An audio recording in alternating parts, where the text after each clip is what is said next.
Okay, guys. This is Megan, or as you guys know, Luca on ES. And I thought I would kind of get into the saddle seat information a little more for you guys so you could understand it a little better. Um, I know I can write all day and type all day to you guys, but sometimes it helps just to be able to visualize things while someone's talking. First of all, saddle seat is a discipline that was derived from a couple different things. Uh, Horses of the time period when saddle seat was sort of conceived were used primarily for travel, for surveying land, checking on crops, things like that. And they wanted a different requirement for these horses than they had for the original, sort of workhorse. They didn't want a stout, strong animal that could pull a plow or logs, things like that. They wanted an animal that could carry them over long distances but had a comfortable ride. Um, this is mostly where gaited horses came in, but it's not just gaited horses that are part of saddle seat. So, essentially, the ideal saddle seat horse had a comfortable gait, whether it be a trot or an actual gait like a rack, a pace, running, walk, etc. It was easily managed. It wasn't out of control, it wasn't crazy, it was very level-headed. It had great stamina, and a thing that later came into play was how flashy they were, because the term park horse actually came from people taking their horses to the park on, Saturdays and Sundays. They would take their nice horse out, kind of to show off, kind of like people do with vehicles. Um, so basically, they took this ideal horse for surveying, for farm work, for a plantation owner, and they made it into a discipline. Now, saddle seat today differs quite a bit from when it originated. The horses are a lot flashier, they're thinner, they're not used in the same way they were, back in the day. But they still have some of the same qualities, and what we look for in the SSA are the following qualities in a saddle seat horse. This is a picture of an American saddlebred. It's Harlem Globetrotters, you can read. It's pretty famous. It's pretty awesome. He is a very good example of a saddlebred and of a saddle seat horse. Now, regardless of if you want the high stepping, the low stepping, whatever you want in a saddle seat horse, a few things you do look for. The shoulder angle. You don't want it too steep. You don't want it too long. Same with any other horse. If it's too upright like this, the horse won't be able to get its leg up. That's bad. If it's too steep, the horse's stride will be way too long, and it won't have the proper action. Good angle here on the horse. Saddle seat horses typically have very long necks. They have a long poll area. As you see, his nose is sticking out. That's typically not what, you see in dressage. It's, the one collected, Western pleasure, they typically have a face perpendicular to the ground. Here, it's not so much of an issue because the horse is collected, even if it does not look like it. He is actually collected. And what I mean by it may not look like he is, I'll show you. In the stance that he's in now, he's basically at his highest point of his step at a trot. And you see how the person way back here, like the back of the saddle is probably right here, and the person is way on the back. It's because this horse is moving pretty good. He's collected up and back. And that may seem weird, but what happens with a saddle seat horse is when they collect, they actually arch their back. They bring their front end up and they bring their energy back. And this actually helps them in their upward motion of their legs. Instead of moving their motion down and forward, which would make the leg come out more instead of up. Now, it's okay his head isn't collected. They bend at the pole slightly, not a lot, just enough to move their head back and enough to keep their airway open. Saddle seat horses have a thin throat latch generally. That's because they do bend their head here, bring their head down slightly. It's not up here, it's not down here, it's just right here. About, 45-degree angle. That makes it so they are still collected up the way they're supposed to be. They're not pushing forward too much, but they're not upright too much either. Now, he's in a park pleasure pose. I'll get into that in another video. I'll go through and do a video of each class level that we had. And what he's doing here is he is extending his leg up before he extends it out. So he's coming from right here. He brings that leg from this position. And he brings it way up here before dropping it down and then pushing it back to where it is here. They can do this because, like I said, their shoulder angle is to the normal horse standard of being ideal. And their legs are typically much longer. A saddle seat horse is leggier than a normal horse or a horse of a different discipline. They're ideal. They have long legs, nice long pasterns, very springy. They have good knees. They have knees that bend very easily. They flip their feet in a way so that they don't nick themselves when they trot, because you see this back leg's coming up very high. They can move like this because of the length of the leg, the spring in the knee, the length of the pastern that gives them the spring, and also this very long hoof, where a normal horse's hoof would come here, and their toe would be just a little longer than the heel. The toe is extremely long, and here's why the toe is extremely long. When you have a normal hoof, like this, say, the toe is just slightly longer than the heel. The horse moves and breaks over at a very even pace. When you have a longer toe and a shorter heel, what happens is when the horse comes here, it doesn't extend back much further. It will bring its leg from this position here and pop it up. What that does is it just gives the horse a faster takeoff time in the front end. Typically hooves in the front are longer than hooves in the back. This is the reason they want the front legs up high. They don't need the back legs up high like this. I mean, that would basically be impossible.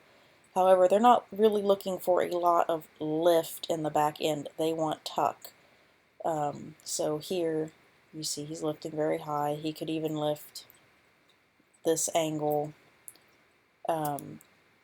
each horse is slightly different, and he's a bit stockier built for a saddlebred. He's more of a he's more in between the foundation and the modern, which we have no preference to that in the SSA. We accept all types of all styles, I should say, and understand their movement limitations if they have more bulk to them and more muscle. Speaking of bulk, we'll move to the back end. A lot of saddlebreds have a very thin area here. A lot of saddle seat horses in general do, and the reason is because this stifle comes up high. They work this area a lot, and they have a lot of lean muscle there. They move it up so high because they're very elastic, because they have lean muscle, because they don't have a lot of bulk there to hold them down. They have very strong back ends, but they're not huge. They're not like a quarter horse back end or a draft back end. They're not excessive, I guess I should say.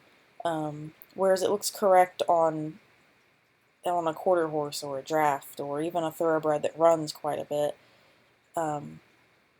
They don't need heavy muscling. They need tendon. They have a nice long tendon that runs just like every other horse right down here, and that tendon is very elastic and springy.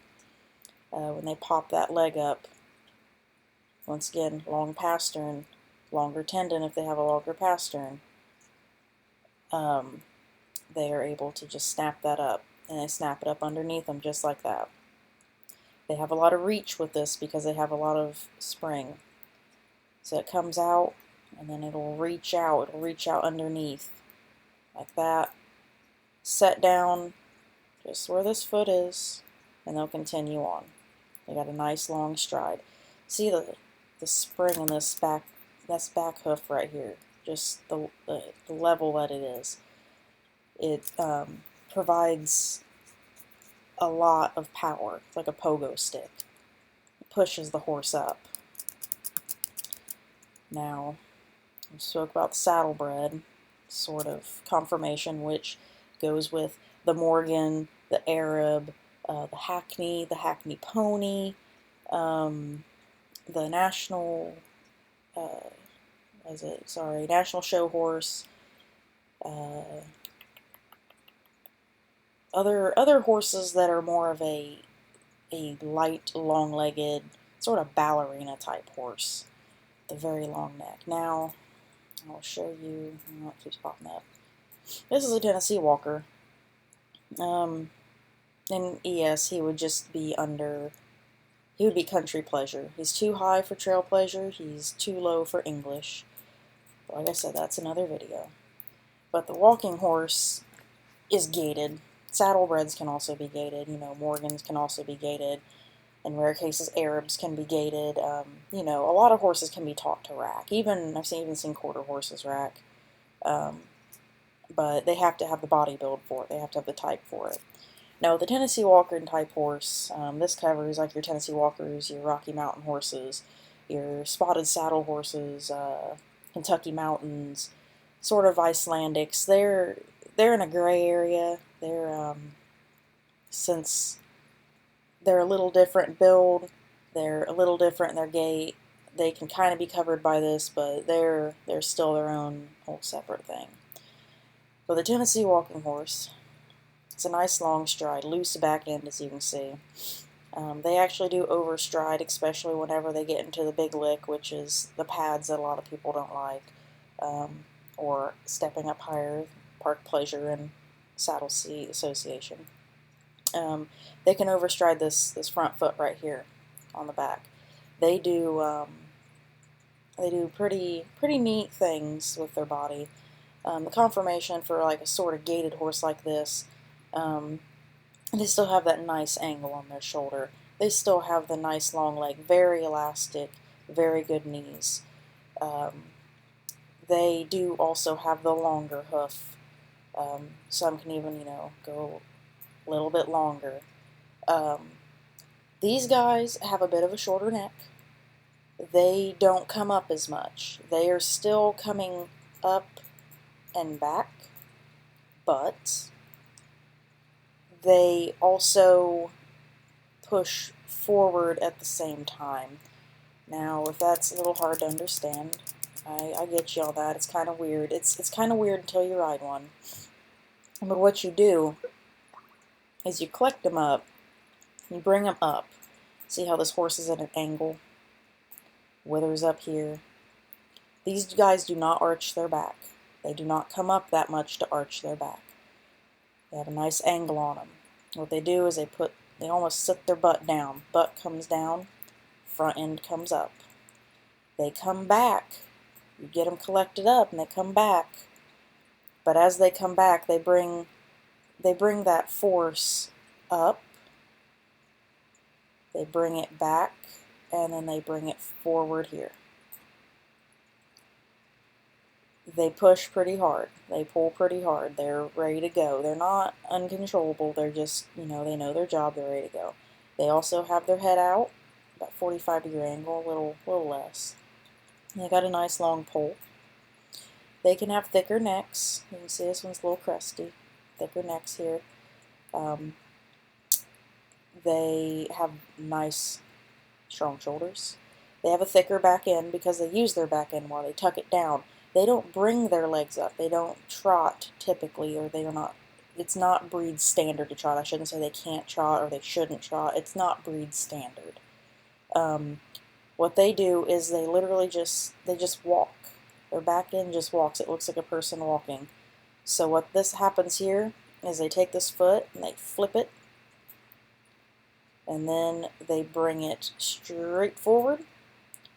Generally, like this one's putting it behind the hoof, but it actually has overstrided where the foot was before, which is probably right here. So this one will probably put its foot right here. This back foot will go right here. This front foot will flip. This back foot right here will come up first. It'll come forward. This front foot will flip, come up. That's 2.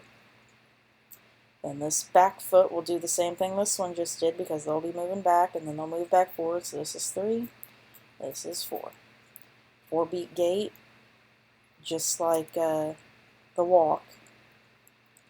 So now, with the gaited horses, each one's a little different. The walking horses overstride. Not a lot of other horses overstride. The rack doesn't overstride. The rack is a short, choppy, but smooth gait. But I'll get to that in just a minute. But these horses are typically very hard workers. All saddle seat horses are hard workers. They seem like they're crazy and worked up, but it's a controlled crazy. It's like having a stick of dynamite.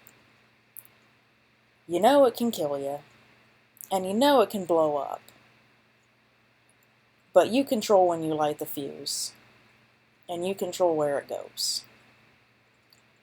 So these horses, they're ready to go, they're ready to please their person, they're ready to show. Now, with saddle seat, we ride in a little different type of saddle. Someone finally made one. It's fantastic. It's called a cutback saddle. The reason it's called a cutback saddle is because this area right here is cutback. You can see it here. There's a big hole in it right here. And that's for when the horses come up and back. It's so their shoulders don't pinch at the top, because the way they move, they bring those shoulders up, they shift them up, and they shift them back then out. And that can be extremely painful if you're riding in a normal saddle, just because it will rub them over time and it will pinch their withers. Now, this saddle has the same amount of padding underneath as a normal saddle would, as a dressage or a jumping saddle or a western saddle or whatever has. It still has the padding for the horse on the back here. There is no padding underneath the sides here. There's hardly any padding for the rider. These things are like riding on just wooden boards. I personally find them comfortable mostly because I can feel the horse underneath a lot better than trying to transfer the movement through a bunch of padding. So to me, it's perfectly fine. Other people, they're not big fans of them. You can get them in a flat seat, which the seat actually comes out like this more. or a deep seat, which this is a deep seat. The stirrups are ridden in very long.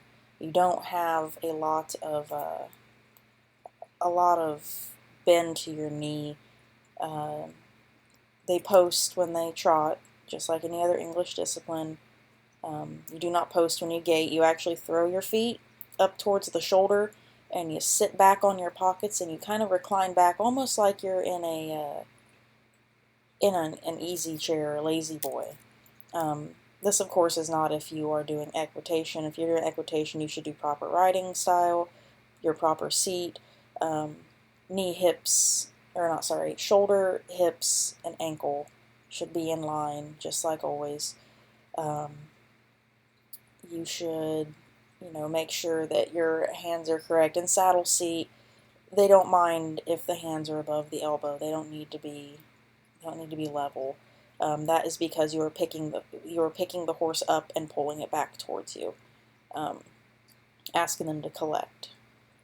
Let's see. The bridles that we use, there's several different types. There are double bridles, which have sort of like a check bit, like if you had a harness horse, or the snaffle, and then there's a shanked bit. Depends on the horse. My Tennessee Walker at home does not use a double bridle. She just uses the shanked bit with the rein attached down here. That's just what she prefers. That's what she picked. I tried, I don't know, a million different bits on that horse, and that's the one that she actually responded to. But the check bit, or the snaffle bit in it, does what the check bit does. It pulls the horse up. It gets the horse ready, and then the snaffle, or no, sorry, not snaffle, the shanked bit collects the horse, just like it would with any other shanked bit. It gives you leverage. That's another double bridle. There's a lot of double bridles. That seems to be the favorite among saddle seat. Like I said, I'm not a fan of them, just because that's not what my horse chose. I let her pick. She's the one that's got to deal with it. So many of them. You also notice the colored brow bands. Some have just the brow band, some have a brow band and nose band that are colored. They typically do that as the stable colors, or a color that complements the horse. It's to kind of draw attention to, say, look at me, I'm flashy. It's just something that makes them look good, makes them look neat. Trying to find just here's a walking horse. It's just got a shanked bit in, curb chain underneath, cavison, brow band, regular English. These braids, a lot of gaited breeds use them, especially the Tennessee walking horses. In English, Tennessee walking horses, like 99.9% of the time, will have these braids in. It's they normally are the same color as the brow band, which are the stable colors, or colors that complement the horse. And what these do is, because Tennessee walking horses shake their head up and down when they gait, they accentuate the movement of the head. They show how hard the horse is working, how steady the rhythm of the movement is by looking at these braids. Let's see. I could move on to the topic of shoes. I know it's a touchy subject with people. Let's see if I can find the saddle seat horse shoes. There are several different types of shoes, depending on the level you ride. If you ride like a trail or country pleasure, your horse may not have shoes at all. If they do, they might just have a regular, everyday shoe you can go out to a farm store and buy for your horse. That's what you want? That's perfectly fine. You go for it. That's what works for the horse. Saddlebreds, here's an example of the long hoof. Like I said, normal horses would be cut off like about right here, a long toe. These are pads, and they don't really even add weight. what they do is they add, um, basically they add more toe. They slant the hoof down so that it appears the horse has more toe. They're made of plastic, hard plastic that weighs next to nothing. They are glued together and nailed into the hoof like a normal shoe would be. Shoes put on the outside there for traction. And all it's doing is acting like a high heel on a person. You know, if you see women wearing high heels or you've wore high heels yourself, you have to take your steps quicker because your step is sort of interrupted. You're not able to kind of wait to take that step until you're all the way extended in your stride because your toe meets the ground before you're extended in your stride. That's simply what these are. You don't have to agree with them. You don't have to use them. I'm just explaining them to you. Things like this, these are bands. This shoe is actually pretty heavy. This is a walking horse. They have very heavy shoes they can wear, and these bands that go over the hoof actually keep the shoe from getting stepped on or from weighing so much that it comes off and possibly injures the hoof. These shoes can weigh actually up to 9 pounds, depending on, you know, how much you want the horse to have. This right here is not making the toe longer so much as it is adding the weight to bring the leg up. It doesn't bring the leg up faster, it just brings the leg up more and makes the horse work more. These can be shown in. A lot of places won't let you show with the bands on because they don't want you showing in a shoe that's so heavy it requires bands. Here's a shoe without bands. Most likely this shoe probably weighs about a pound, maybe 2. In retrospect to the horse's size, that's not a lot. But it has a very long toe, so it will break over faster. Everyone's least favorite subject, the stacks, the big lick shoes, the padded shoes. Once again, this part right here is just plastic. It's a hard plastic, very lightweight. It is making it so the horse breaks over faster. Once again, it gives it more toe. The shoe on the bottom is there for traction. These ones are on here not because the shoe itself is heavy. Actually, padded shoes aren't that heavy. I think the max they can weigh are about 5 pounds, which sounds like quite a bit to us. But honestly, horse can collect up to 5 pounds of mud and gunk on its foot going through a bunch of mud. So it's not that heavy. I personally would never use them on a horse. I personally don't like them. I think it makes the movement weird. But I'm just telling you guys all of this to offer this to you as an option. We will not dock points against this. We will not judge you differently against this type of thing. It is just something that I'm telling you about the saddle seat discipline so you can understand what it's for and what it is. But it's just because of how awkward they are. They can throw them an odd way so that they can actually come off. These keep them on. As you can see, the nails are right here. The longer the toe gets, even in a healthy hoof, it's easier to break off. So having this whole thing on there, being awkward as it is, and how they move, tipping over at the toe here, this is on to keep it from breaking off. No idea what this is. Let's see if I can find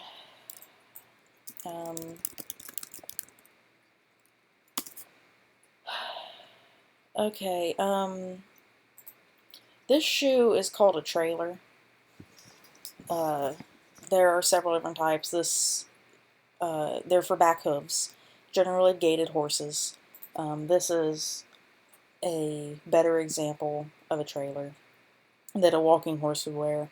And these little things go on the outside of the hoof, or on the outside, like this would be the inside towards the other hoof, and this is the outside. And what these shoes do is they actually keep the back foot or the back hoof on the ground longer, to give the front feet or hooves more time to get into the air. This is especially important in walking horses, so they don't catch themselves, nick themselves, pull a shoe off. It's because they overstride. That's the whole purpose of this shoe, essentially, in the walking horses and gaited horses.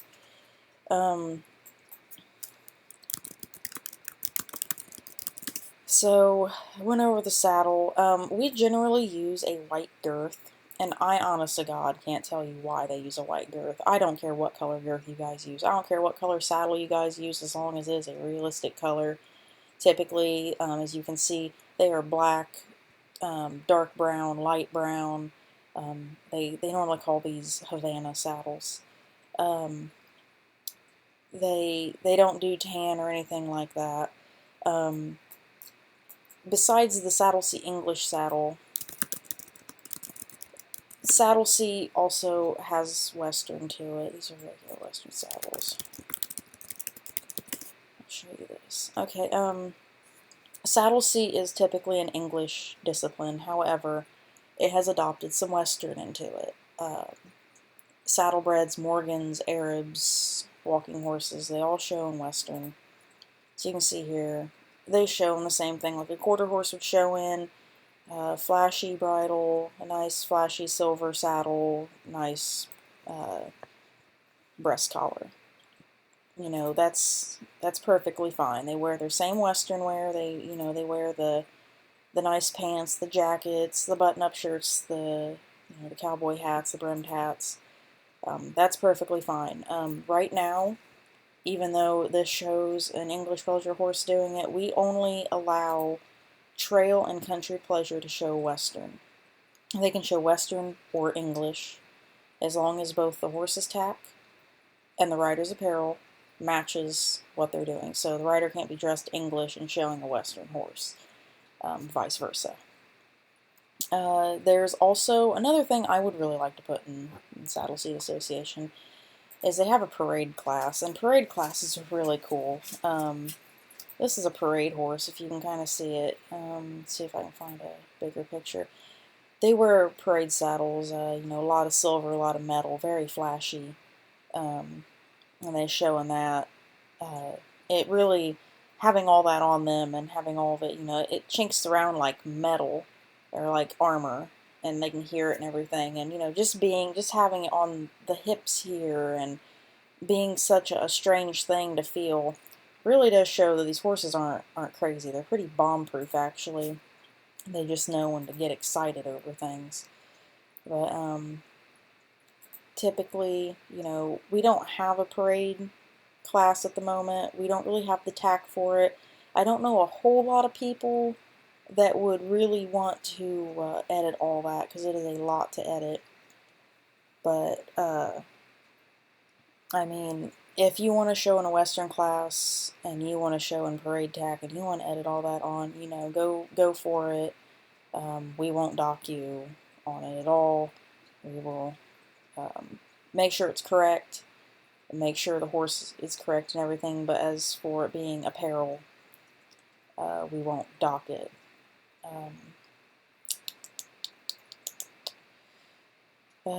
Typically, right now, in the Saddle Seat Association, our two biggest shows are the World Championships, which is a double A-rated show, and the World Grand Championships, which are actually going on as I'm making this. And that's an international level show, and those are our biggest shows. Just like in the real-life saddle seat world, the World Championships and the World Grand Championships are huge shows. They have horses from literally all over the world. It's not like, the World Series in America with baseball and all that other stuff, which just has America doing it. I went to the Tennessee Walking Horse Nationals. They have horses from South Africa and from Japan and from Europe and everywhere, and it's really amazing to go there and see all these people competing with these horses. And so that's what we're trying to replicate. What I'm trying to do here is just educate you guys on what we are looking for in saddle seat, what is saddle seat. And I hope that I have explained it fairly well in the beginning. I'll be putting out more tutorials, more movies on the different class levels, so trail pleasure, country pleasure, English pleasure, park pleasure, and fine harness / roadster, as well as different gaits and movements that they have and what is correct in them. So in that, I'll cover the running walk and the correctness of the trot, the canter, the rack, the foxtrot. I'll try to cover, the flying pace, the regular pace, the mountain gait, all those things. I'll try to also cover some breeds a little bit, so we can go over some breed standards so you can understand them better. As always, if you have questions, comments, concerns, anything for the SSA, please get a hold of us. You can contact myself, which Luca Yeager on ES again. I work quite often, but I always get on to check my messages at least once a day. And it's a lot easier to message me or Sato than it is to get on the Saddle Seat Association account, just because we don't always know when someone's read a message, and we don't always get back to you very quickly, and I apologize for that. So please do message either myself or Sato, or either shoot us a PM or get a hold of us on HipChat or something like that, and we'll be more than happy to explain things to you a little better, a little more in-depth. I'll be more than happy to go over things with you. We won't tell you what is wrong or right with your show photos if you're going to enter them in the show, but we will help you as generally as possible with your question about show photos. Otherwise, we will try to explain things to you very in depth so you understand the discipline, so you can enjoy the discipline with us, because it's a very neat discipline. It's very showy, very flashy. It's very unique, and we really want you guys to enjoy it with us and have some fun with us here. So if you do have any questions or comments or concerns or anything, please do let us know, and we will answer those as best we can. But thank you guys for watching. Hopefully it was informative and helpful to you. I'm going to cut this off here, and I will hopefully have a video up very soon about some of the class levels for you guys, so you know a little bit more about what your horse needs to be entered in. You guys have a good day. Thanks.